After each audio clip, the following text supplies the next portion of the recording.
In the spring of 1981, Walter Yetnikoff was not looking for a project.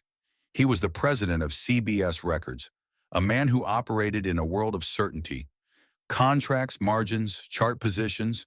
He did not go hunting for damaged artists. Damaged artists, in his experience, cost more than they returned. They arrived full of promises and left full of lawsuits. He had seen enough of that to know better. And yet, there is a particular kind of attention that a desperate man draws when he walks into a room. Not pity, not contempt. Something quieter. A stillness that makes you watch without meaning to. Yetnikoff had heard about Marvin Gaye the way everyone in the industry had heard about him by then. The tax debt, the divorce settlements, the erratic behavior, the years of near silence. He had heard that Motown didn't know what to do with him anymore. That Berry Gordy, who had built Marvin into something the world recognized, had run out of patience. That Marvin had essentially become a problem filed away in a drawer that nobody wanted to open.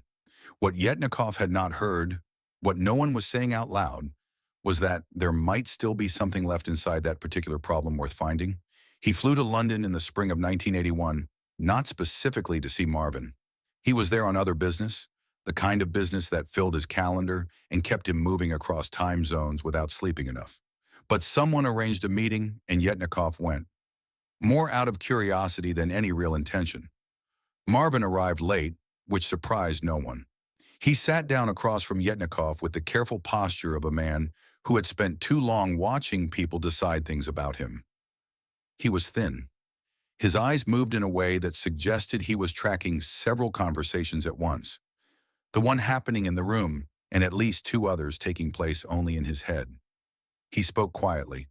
He thanked Yetnikoff for his time. He said almost nothing that would have sounded, on paper, like a pitch. Yetnikoff watched him. He was good at watching people. Years of negotiation had taught him to separate what someone was saying from what they were actually communicating. And what Marvin was communicating beneath the quiet gratitude and the careful sentences was something Yetnikoff recognized from a distance. Not ambition, something older than ambition. A man trying to remember who he was before the industry finished telling him. He did not hear a broken man. He heard a man who was exhausted by the performance of being broken. Someone who had been carrying a story about himself that no longer fit, and who was beginning, slowly, to understand that. He did not offer a deal that day, but he did not dismiss the meeting either.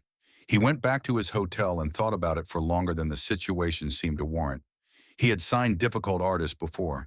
He had managed personalities that would have driven other men out of the business. But this was different, and he was honest enough with himself to know why. This wasn't about difficulty.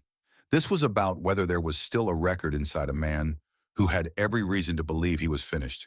The question kept him awake that night. Not the financial question. He could run those numbers in his sleep.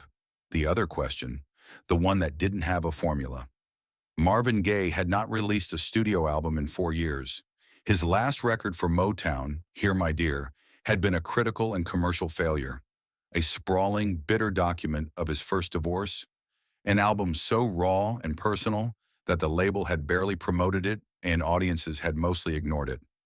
After that, Motown and Marvin had settled into a mutual exhaustion, each side waiting for the other to do something first. Marvin's contract had become a kind of holding pattern. He owed the label music. The label owed him support. Neither side was delivering. What Yetnikoff understood, what he would later say he understood from the moment he sat across from Marvin in that London room, was that the problem was not Marvin's talent. The problem was that Marvin had spent 20 years in a structure built by someone else, and that structure had slowly become the only architecture he knew how to inhabit. Motown wasn't just a record label to Marvin. It was the language he thought in. Berry Gordy was not just a business partner. He was the authority Marvin had been pushing against and submitting to for his entire adult life. The way some men spend their lives in a complicated, unresolved negotiation with their fathers. That relationship had a gravity that didn't disappear simply because the contract did. That dynamic had produced remarkable music. It had also produced a man who no longer knew what he sounded like when no one was listening. Yetnikoff made his move in late 1981. He approached Motown directly and negotiated Marvin's release from his contract. The terms were not simple. Marvin owed the label money, and those debts had to be structured carefully. Gordy did not make it easy. There was a version of this story where Gordy simply let Marvin go, indifferent, ready to be done with the whole situation.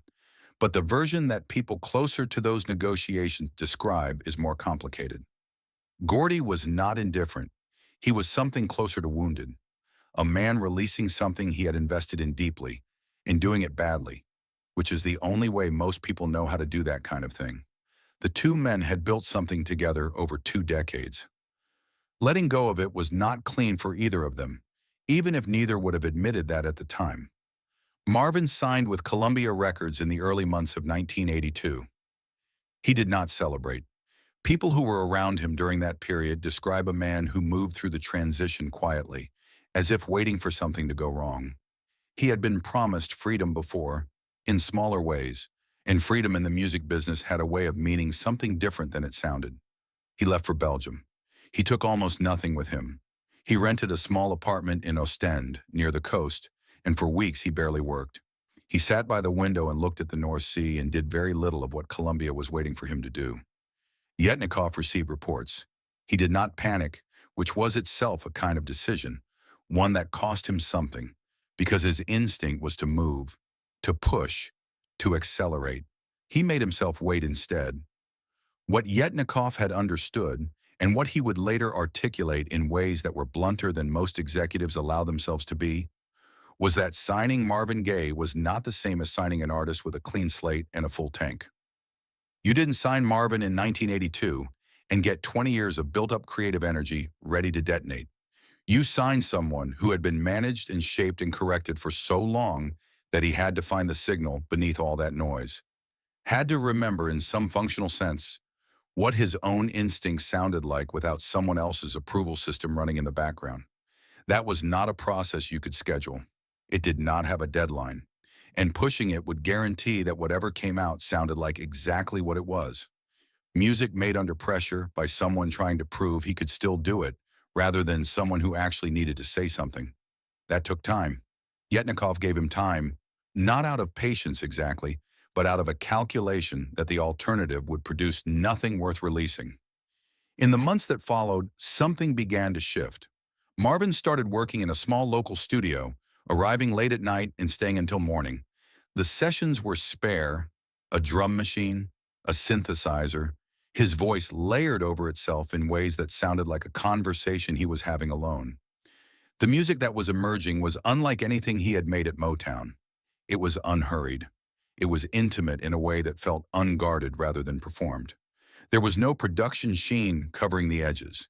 It had the quality of something made without an audience in mind, which is sometimes the only condition under which an artist can make anything that later feels necessary to a very large audience. He sent early recordings to Yetnikoff.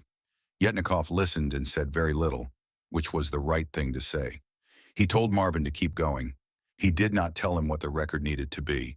He did not mention the commercial landscape or the singles market or any of the dozen pressures that would have been legitimate to mention. He just said keep going and meant it in a way that Marvin, who had spent a career reading the real message underneath what label executives said, apparently believed. What neither man could see clearly from inside the process was what they were actually making together.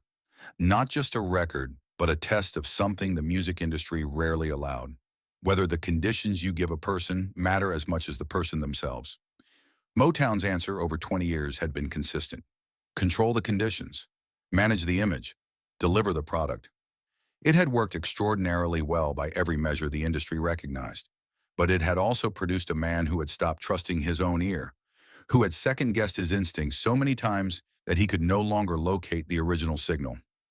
Columbia under Yetnikoff was offering a different quality of pressure. Trust first, room to fail privately before being asked to succeed publicly. The record that came out of those sessions was called Midnight Love. The song that would define it was Sexual Healing.